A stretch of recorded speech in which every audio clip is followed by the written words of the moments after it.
My sister demanded I give her my baby when he's born because she was meant to be a boy mom. You need to give me your baby when he's born, my sister Carly said, cornering me in the kitchen and grabbing my arm like I owed her something. I thought I heard her wrong since we were supposed to be celebrating. Just 10 minutes ago, my husband Zach and I had announced we were having a boy, and now she was saying this to my face. You're out of your mind. Why would you say that to me? I asked her. I was meant to be a boy mom, she said, stepping closer. I've been dreaming about it since I was a little girl. The mother-son bond, little league games, all of it. I didn't understand what that had to do with me, and then she said it. Instead, I got stuck with a disgusting daughter who ruined my life. She said it like she was talking about a piece of furniture she regretted buying, not her 14-year-old daughter. That's your child, Carly, I said, but she wasn't listening. She gripped my arm tighter and looked at me with these crazy eyes. You have a husband. You can try again, she said. Don't you see, Enid? This is a miracle. I was meant to have your baby boy. I took her hand off of me. I'm not giving you my son just because you hate your child. She gritted her teeth, and I could tell she was wondering why I wasn't bowing at her feet and saying I would do whatever she wanted. You don't even want to be a mom that badly. Her voice cracked. I would cherish every second with him. But you didn't even cry when you found out you were pregnant. That's when Zach appeared in the doorway, and from the sick look on his face, I could tell he heard what she was demanding of me. His face went hard, and he stepped between us. Get away from my wife. Carly didn't flinch. Stay out of this. This is a family matter. You're going to leave, he said, his voice low and steady. And you're never going to speak to her again. Do you understand me? She looked at him like he was an ant, then passed him directly at my stomach. A smile spread across her face. It was slow and certain. You can say no all you want, she said. Doesn't change what's coming. She turned and walked out with confidence, like she already knew how this was going to end. Zach grabbed my hand before I could follow her out. We need to leave, he said. Right now. But I shook my head. That's what she wants. She wants to blow everything up and make me look crazy. If we leave now, she wins. Zach looked at me like I was making a mistake, but he didn't argue. We walked back into the living room, and I knew immediately that Carly had told a twisted version of what just happened. She was curled into Mom on the couch, sobbing like someone had died. Dad was standing by the window with his arms crossed, jaw tight, refusing to look at me. And Carly's daughter Jordan was in the corner by the bookshelf, pressed against the wall like she was trying to disappear. The only sound was Carly's crying. I wasn't going to let her control this. She just asked me to give her my baby, I said, loud enough for everyone to hear. Those were her exact words. She cornered me in the kitchen, grabbed my arm, and told me I need to hand over my son when he's born.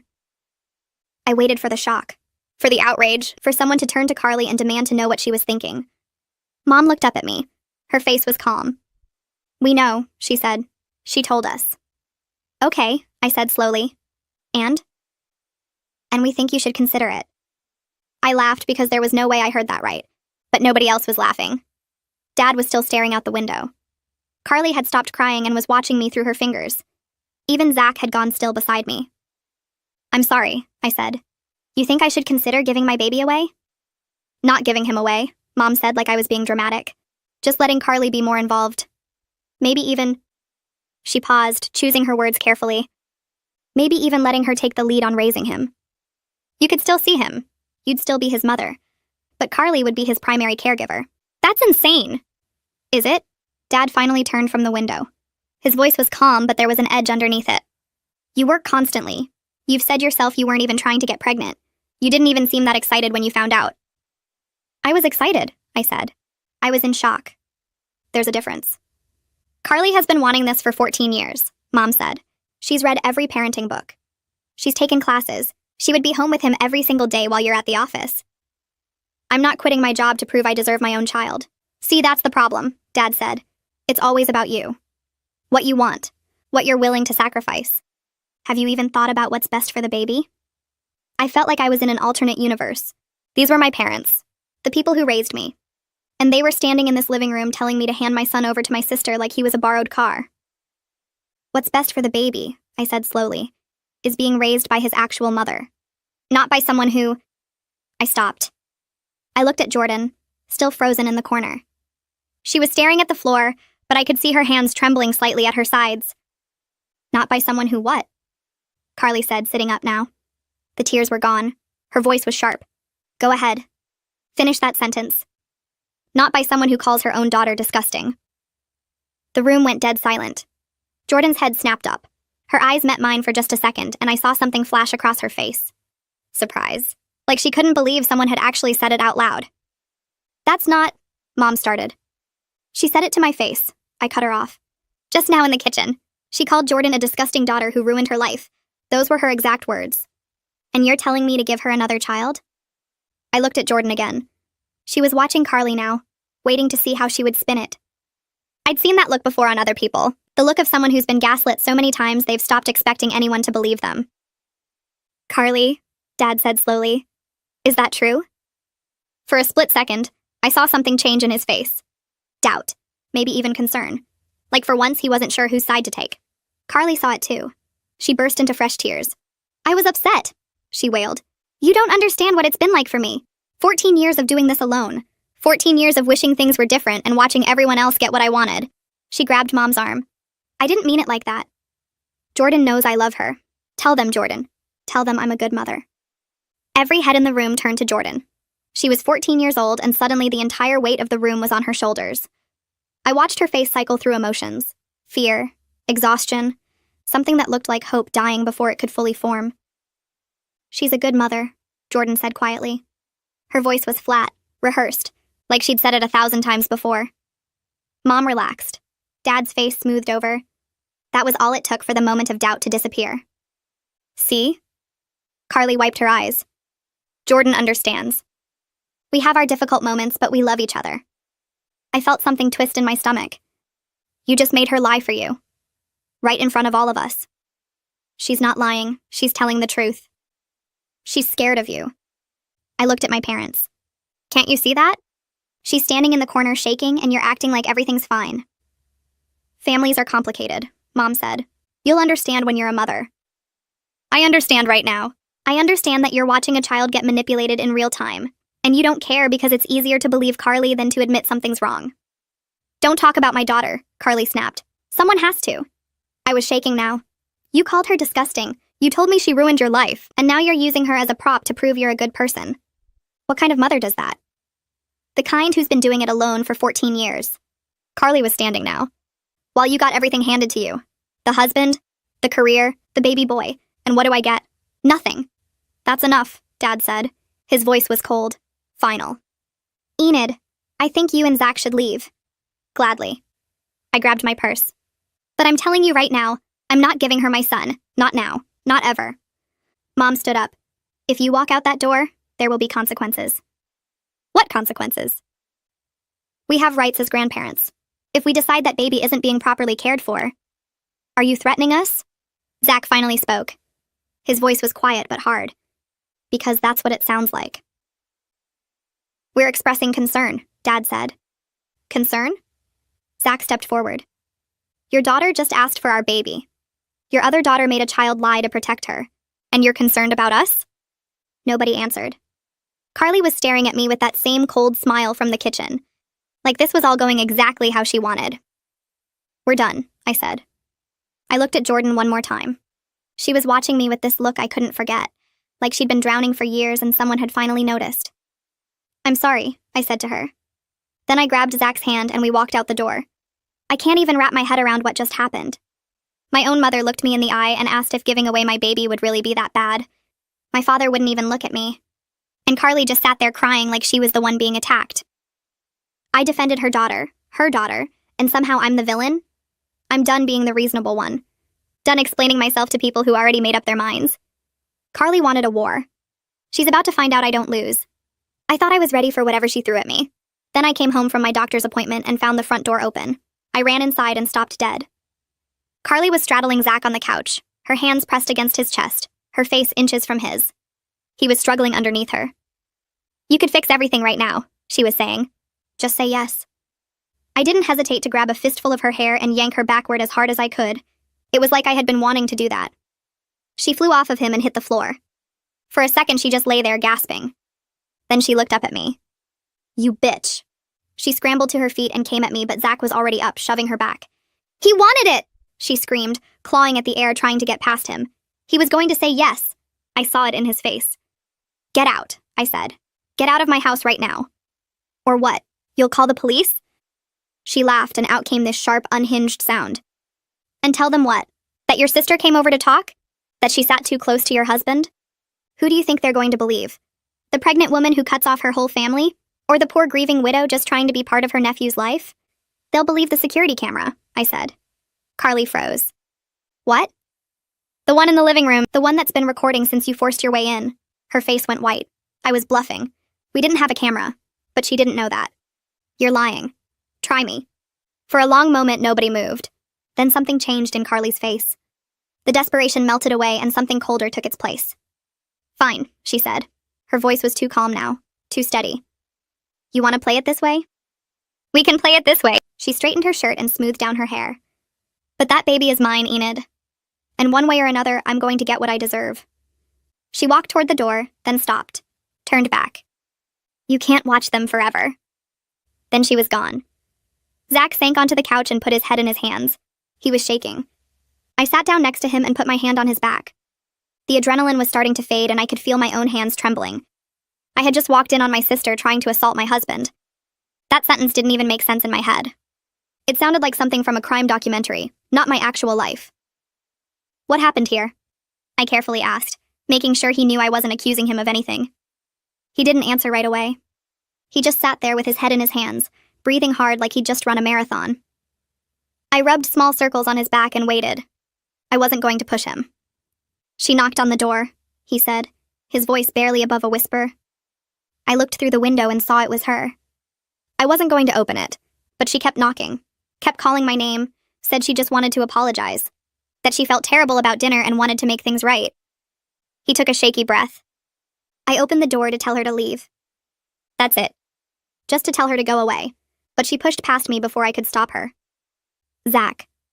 She started talking about how you don't understand, how hormones make pregnant women irrational, how I seemed like a reasonable person and maybe I could help her. He looked up at me with red-rimmed eyes. He looked so small in that moment. I hated Carly for making him look like this. I kept telling her to get out. I kept moving toward my phone to call you, but every time I moved, she moved with me, cutting me off, getting closer. His voice cracked. And then she started talking about how I gave you a boy. How that meant I had something special, strong genes, and how it would be such a waste to only use them once. He stopped talking and stared at the floor. His hands were clasped together so tight his knuckles had gone white. She touched my arm. I pulled away. She grabbed my shirt. I tried to push her off, but she just kept coming. She shoved me onto the couch, and before I could get up, she was on top of me, and... He stopped, swallowed hard. I couldn't get her off. I was trying not to hurt her because she's your sister, and I didn't know what to do, and she just kept saying she wanted me to get her pregnant. His voice was hoarse. That I could give her a boy like I gave you. No one would have to know. He couldn't look at me. He was staring at the carpet like he was ashamed. Like any of this was his fault. I pulled him into me and held him as tight as I could. It's not your fault, I said. Do you hear me? None of this is your fault. I should have never opened the door. You couldn't have known. You couldn't have known she would do something like this. But I did open it. His voice broke. I let her in and she... Hey! I pulled back and took his face in my hands, making him look at me. His eyes were wet. You did nothing wrong. She forced her way in. She wouldn't leave. She attacked you. That's on her, not you. Do you understand me? He didn't say anything. He just looked at me with this expression that made my heart shatter. Zach, I need you to hear me. This is not your fault. I feel like I should have been able to stop her. She caught you off guard. She manipulated her way in. That's what she does. That's what she's always done. I wiped a tear from his cheek with my thumb. You are not responsible for what she did to you. He buried his face in my shoulder and I felt him shaking against me. My husband. The strongest person I knew was broken down by my own sister. I held him and let him fall apart because that's all I could do. We sat like that for a long time. I don't know how long. I just held him and let him cry and tried to make sense of what had just happened. My sister had tried to assault my husband to get herself pregnant. I kept turning that sentence over in my head, trying to make it fit into reality. Carly had always been difficult, entitled, dramatic. But this was something else entirely. This was a line I never thought she would cross. And if she would do this, what else would she do? The thought hit me like ice water. I was pregnant with the baby of her dreams, and she had just proven she would do anything to get what she wanted. We need to do something, I said quietly. We can't just let this go. Zach pulled back and wiped his face. You heard her. She's already figured out what she's going to say. Grieving widow, crazy pregnant sister. Who are they going to believe? So what do we do? I thought about my parents. How they'd sided with Carly at dinner. How they'd threatened me with grandparent rights. If I told them what happened, they'd find a way to make it my fault. They'd say Zach misunderstood. They'd say Carly was just emotional. They'd twist it around until I was the villain again. We were on our own. No family, no support. Just us against whatever Carly was going to do next. I don't know, I admitted. But we have to be ready. Because she's not going to stop. Zach nodded slowly. He still looked shaken, but something harder was settling into his face. If she comes back here, I'm calling the police. I don't care what she says. I don't care who believes what. She's not stepping foot in this house again. Agreed. We sat there in the quiet, holding hands, trying to figure out how everything had gone so wrong so fast. I kept thinking about the look on Carly's face when she left. That cold certainty. Like she already knew how this was going to end. My sister had tried to assault my husband to get herself pregnant. I didn't know how to process that. I didn't know if I ever would. We just held each other and tried to breathe. An hour later, the doorbell rang again. Zach went stiff beside me. If that's her, I'll check. I looked through the peephole. It wasn't Carly. It was Jordan. I opened the door and she was standing there hugging herself, trembling so hard her teeth were chattering. Her eyes were red and swollen. And there was a bruise across her left cheek, dark purple against her skin. Jordan, what happened? She tried to speak, but all that came out was this tiny broken sound. Come inside, I said, pulling her in. You're safe now. Come inside. Zach wiped his face quickly and got her water while I sat her on the couch. She couldn't stop shaking. Every few seconds, she'd flinch like she was bracing for a blow that wasn't coming. Take your time, Zach said softly, handing her the glass. His hands were still trembling from what had happened, but he pushed it aside. You're okay now. Jordan took a shaky breath. She came home angry. I heard the car, the way she slammed the door. I went to my room, but she came and found me. What did she do? Jordan's eyes went distant. She was screaming before she even got up the stairs. Saying it was my fault. That everything wrong in her life was because of me. She sniffled hard. She grabbed my hair and dragged me into the hallway. I tried to cover my face, but she just kept hitting me. She touched her bruise and winced. She said if I had just been a boy, none of this would be happening. She said she spent 14 years looking at me and feeling sick. She said my dad would still be alive if I hadn't disappointed him so much that he didn't want to live anymore. Jordan, she kicked me. Jordan's voice went flat. Number. When I was on the floor, she kicked me in the stomach and called me worthless. And then she grabbed my arm and threw me out the front door and told me if she ever saw my face again, she'd make me regret it. She looked up at me with hollow eyes. I didn't know where else to go. I pulled her into a hug. She was so thin, so small. You're staying here, I said. With us. You're not going back to her. She'll come looking for me. Let her come. Zach sat down on the other side of Jordan and put his hand on her shoulder. She flinched at first, then relaxed. You're safe, he said. She's not going to hurt you again. Jordan looked between us. I could tell she seemed confused, hopeful, terrified it wasn't real. She started crying then. Not loud, just these quiet, exhausted tears that had been held back for too long. I held her and let her cry. This whole day has been a mess. I walked into my own house and found my sister on top of my husband. She looked me dead in the face and said he wanted it. Then she went home and beat her 14-year-old daughter until she ran away. And somehow, my parents still think I'm the problem. I don't even have words for this. What kind of person does these things? I'm not just protecting my baby anymore. I'm protecting Jordan too.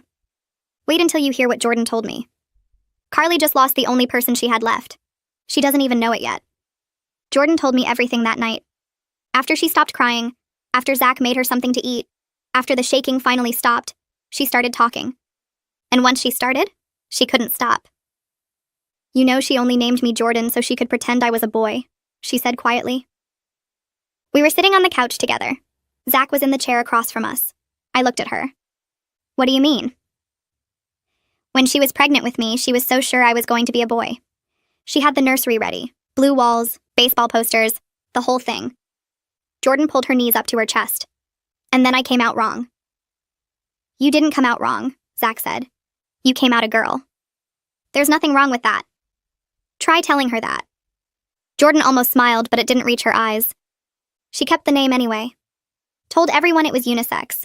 But I know the real reason, so she could call me by a boy's name and pretend, at least a little bit, that she got what she wanted.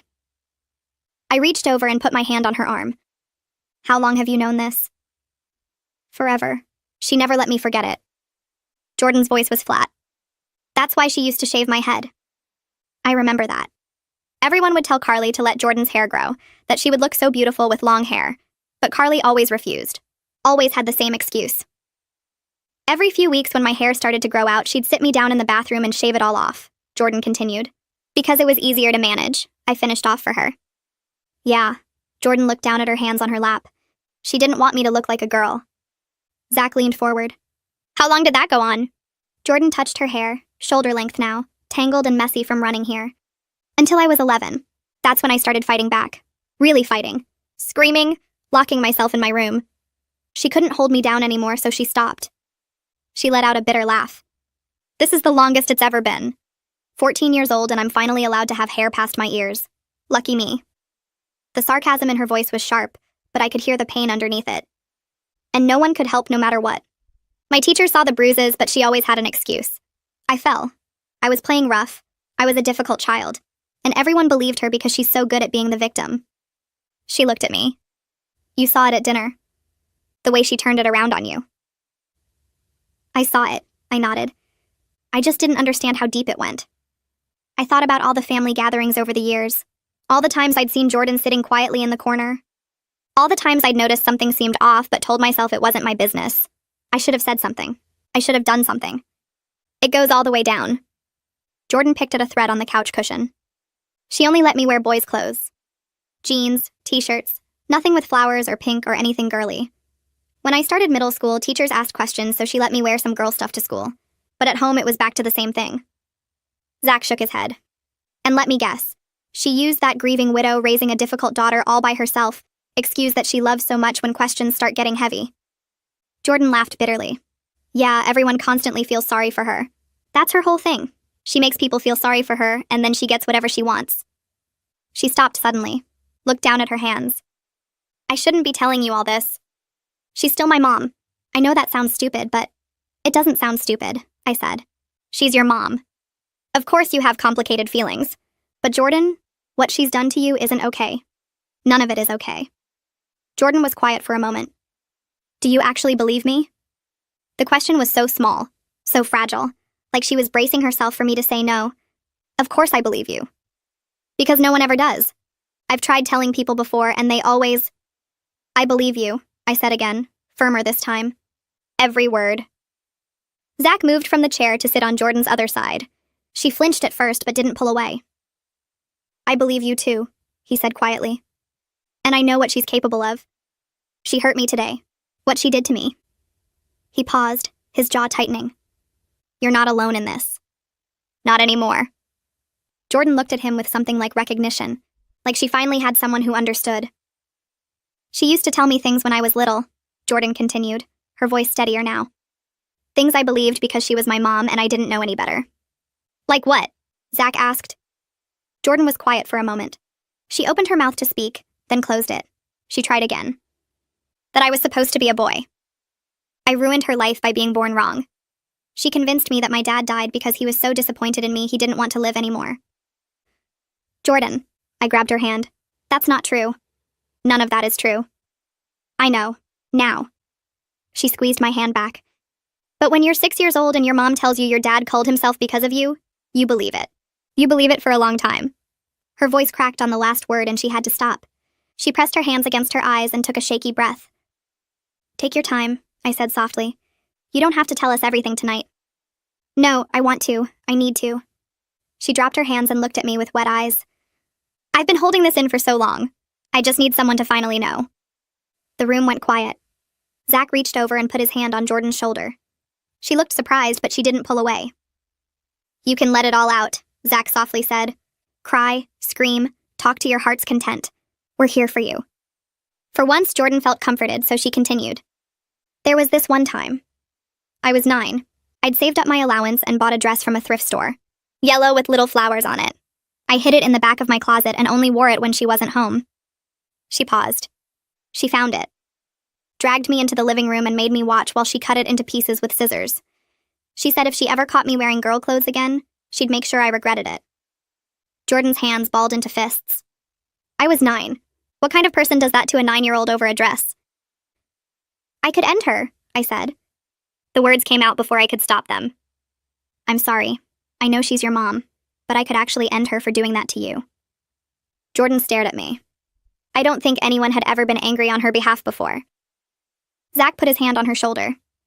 And when I was 10, I painted my nails. Just clear polish. You could barely even see it. Jordan's voice was shaking now, but it wasn't sadness anymore. It was anger. She locked me outside, in November, all night. I was in my pajamas and I thought I was going to die, and the next morning she let me back in and acted like nothing happened. As if I really deserved to be punished like that. She stood up suddenly and started pacing.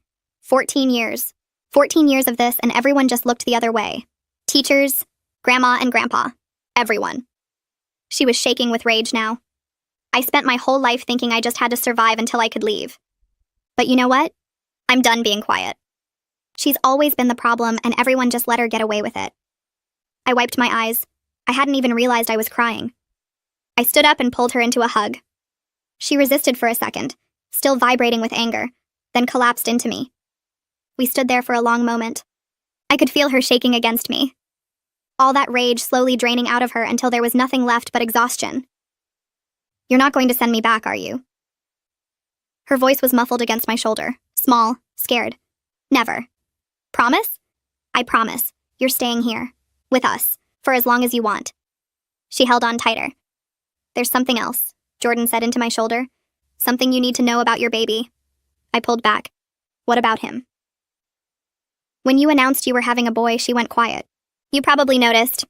Everyone else was celebrating, but she just sat there staring at you. I nodded. I remembered. That night, she came into my room.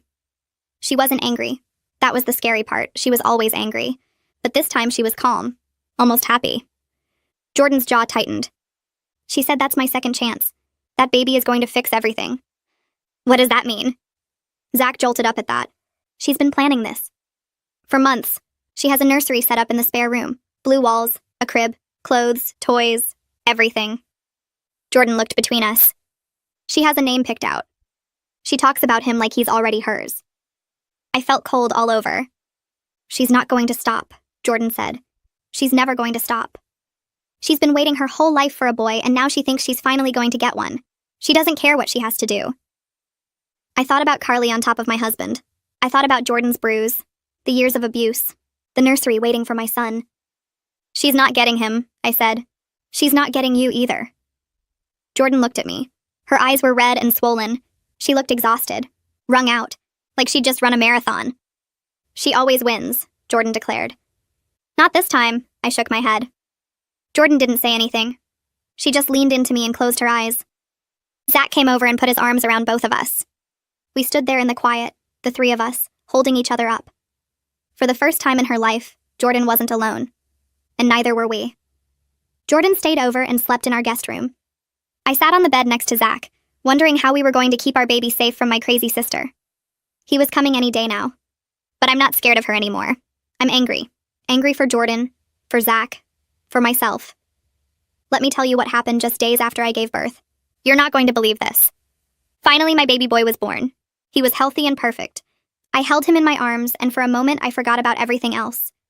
I just looked at my son and felt something I'd never felt before. Like I would do anything to protect him. Anything. We came home from the hospital 2 days after that. Jordan was still staying with us. She helped with the baby while Zach and I tried to figure out how to function on no sleep. Those first few days were a blur of feedings and diaper changes and exhaustion so deep it felt like drowning. And on top of that, I was on guard all the time. I kept waiting for Carly to show up, to call, to do something. But there was nothing. No contact from her. No contact from my parents. Just silence. Part of me wanted to believe it was over. That she'd finally given up. But Jordan's words kept echoing in my head. She's not going to stop. She's never going to stop. She's been waiting her whole life for a boy. By the 5th night home, I was so tired I could barely see straight. Zach was the same. Even Jordan looked exhausted from helping us around the clock. That night, we all went to bed early. My baby was in his nursery down the hall. I had the monitor on my nightstand, volume all the way up. I remember thinking I should stay awake, I should watch. But my body wouldn't cooperate. I was asleep before my head hit the pillow. I don't know how long I was out before Jordan was shaking me awake. Enid. Her voice was urgent, scared. Enid, wake up. I opened my eyes and the room was dark.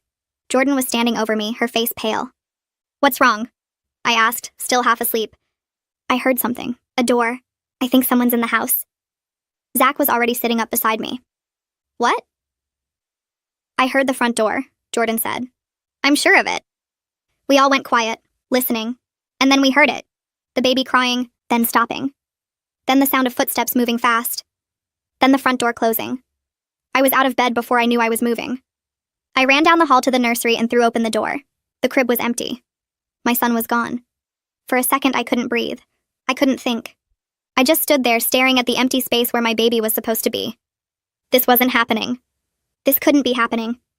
Then Zach was rushing past me, running for the front door. Call 911! He yelled over his shoulder. I tried to follow, but my body wouldn't cooperate. I'd given birth 5 days ago. Everything still hurt. I was slow and clumsy, and by the time I got to the hallway, Jordan was there, grabbing my arm, helping me move. Give me your phone, I said. She handed it over, and I dialed 911 as we moved toward the front door. 911, what's your emergency? My sister took my baby. My voice was shaking so bad I could barely get the words out. She broke into my house and took my baby. She's in front of my house right now. Please hurry. I gave them the address and hung up. We made it outside and I saw them.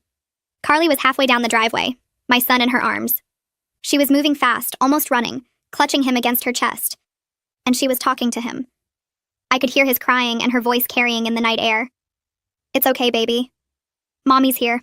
Mommy's got you now. Everything's going to be okay. We're going home. Something inside me snapped. That was my son. She was calling herself his mother. Zach caught up to her first. He grabbed her arm and spun her around. Give me my son. Carly's face was wild. Her eyes were huge and darting everywhere, and she looked like she hadn't slept in days. He's not yours, she said. He was never yours. He's mine. He's always been mine. Give him to me right now. No. She pulled away from him, clutching the baby tighter. He started screaming, this high-pitched wail that cut through the night. You don't understand? None of you understand. I've been waiting my whole life for him. He's my second chance. He's going to fix everything. Zach grabbed her arm again, harder this time. Let go of my son. He's not your son. Carly tried to twist away, but Zach held on. They were struggling now, both of them pulling, the baby screaming between them, both trying to be so careful to not hurt him. I finally reached them. Jordan was right behind me, still holding my arm, keeping me upright. Every step hurt, but I didn't care. I would crawl if I had to. Carly, stop! I screamed. Give him back! Carly looked at me, and something in her face shifted. The desperation melted into pure hatred. You, she spat. You don't deserve him. You never wanted him. You can't take care of him like I can. I've been preparing for him. I have a nursery. I have a name. I have everything ready. And you think you can just keep him from me? I won't let you. He's my son. He's my second chance. She was screaming now, spit flying from her mouth. Do you know what it's been like? 14 years of looking at her. She jerked her head toward Jordan. And being reminded every single day of what I didn't get. 14 years of watching everyone else have what I deserved. And then you, my own sister. You get pregnant by accident and it's a boy and you don't even appreciate it. I lunged for her. I didn't think about it. I just moved. I grabbed at the baby, trying to pull him from her arms. She held on tight, yanking him back, and for a horrible moment we were both pulling on him, my son screaming between us. Let go! Carly shrieked. He's mine! Jordan jumped in. She grabbed Carly's arm and tried to pry it off the baby. Let him go. This is crazy. Just let him go. Carly's head snapped toward Jordan and her face twisted into something ugly. She let go of me with one hand and slapped Jordan across the face. Hard. The sound cracked through the air. You, Carly hissed. This is all your fault. If you had just been what I needed. If you had just been a boy. 14 years of disappointment. 14 years of looking at you and feeling sick. And now you're trying to take this from me too? Jordan didn't back down. She grabbed Carly's arm again, harder this time. I'm not letting you do this. Get off me! Carly tried to shake her loose, but Jordan held on. And in that moment of distraction, Zach moved. He wrapped both arms around the baby and pulled. Carly screamed as the baby was ripped from her grip. Zach stumbled backward, clutching our son against his chest, and then he was handing him to me, pressing him into my arms. I was holding my baby. I was holding him. He was safe. He was here. He was mine. Carly lunged for us, but Zach stepped in front, blocking her path. She tried to get around him, clawing at the air, screaming things that didn't even make sense anymore. He's mine! You can't do this! He's supposed to fix everything! Give him back! Sirens in the distance, getting closer. Carly heard them too. For a second, something like panic flashed across her face. Then it was gone, replaced by that cold certainty I'd seen before. This isn't over, she said. I'll get him back.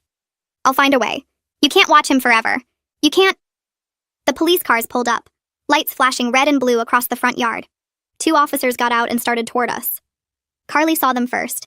She straightened up, wiped her face, and something shifted in her expression. The crazy melted away, and suddenly she looked like a scared, concerned mother. Officers! Thank God you're here. She pointed at me. That's her. She broke into my house and she's trying to take my baby. I was shocked and offended all at once. What? She's been threatening me for months, Carly continued, her voice shaking with fake tears. She's obsessed with my son. She thinks he belongs to her. I don't know what's wrong with her, but please, please help me get my baby back. The officers looked at her, then at me. I was standing there in my pajamas, hair a mess, still bleeding from giving birth 5 days ago, holding a screaming newborn. That's not true, I said. She's lying. This is my baby. She broke into my house. She's delusional, Carly said. Ask anyone. She's been stalking me. She's been harassing me. My whole family can tell you. The worst part about that was that our parents would somehow find a way to prove her right, and my life would be ruined forever. One of the officers held up his hand. Okay, everyone calm down. Ma'am, he looked at Carly. You're saying this is your child? Yes, his name is Michael. He's 5 days old. My blood ran cold. She knew how old he was. She'd been watching us. His name is not Michael, I said. His name is Theo. And I gave birth to him. You can check the records. She's lying, Carly screamed, the mask slipping for just a second. Why would I lie about my own baby? The officer looked between us. Do either of you have identification? I do, Zach stepped forward. I'm the father. I have my ID and I have pictures from the hospital. My wife gave birth 5 days ago. This woman, he pointed at Carly, is her sister. She's been harassing us for months trying to take our baby. That's not true. Carly was crying now, real tears or fake ones, I couldn't tell anymore. He's not the father. He's lying. They're all lying. The other officer was looking at Jordan, at the red mark on her face. What happened to you? Jordan's voice was steady. She hit me. Just now, when I tried to stop her from taking the baby. She's my daughter, Carly said quickly. She's troubled. She makes things up. She's been in therapy for years. You can ask anyone. I'm not making anything up. Jordan's voice cut through the night. She broke into their house with a key she's had since before they changed the locks. She went into the nursery and took the baby out of his crib. I heard her. I woke them up. And when I tried to stop her, she hit me. Just like she's been hitting me my whole life. Jordan, stop it, Carly hissed. Tell them the truth. I am telling them the truth. For the first time in 14 years, I'm telling the truth. The officers exchanged a look. One of them spoke into his radio, confirming our address, asking for backup. The other one turned to Carly. Ma'am, I'm going to need you to step away from the baby. No, you don't understand. He's mine. Ma'am, I've been waiting my whole life for him. The mask was gone now. Completely gone. Do you know what it's like? To want something so badly and watch everyone else get it? She doesn't even want him. She didn't even cry when she found out she was pregnant. But I would be a good mother. I would be the best mother. He's supposed to fix everything. She lunged toward me and the officers grabbed her. She fought. She kicked and scratched and screamed, calling me every name she could think of, telling the officers they were making a mistake, that the baby belonged to her, that she'd been waiting her whole life for him, that I stole him, that everyone was lying, that Jordan was a troubled child who made up stories. They had to force her arms behind her back, had to put her in handcuffs. She was still screaming when they put her in the back of the police car, still screaming as they closed the door. I watched the car pull away, lights still flashing, my son pressed against my chest, and I felt him breathing. It was over. Carly was charged with breaking and entering, attempted kidnapping, and assault. The prosecutor added child abuse charges after Jordan testified about everything she'd been through. My parents tried to defend Carly at first, tried to say she was confused, that she needed help, not prison. But when Jordan took the stand and told the court about the head shaving and the yellow dress, and the night she spent locked outside in November and every other thing Carly had done to her for 14 years, they went quiet. They didn't testify on Carly's behalf. They didn't testify at all. Carly was sentenced to 20 years.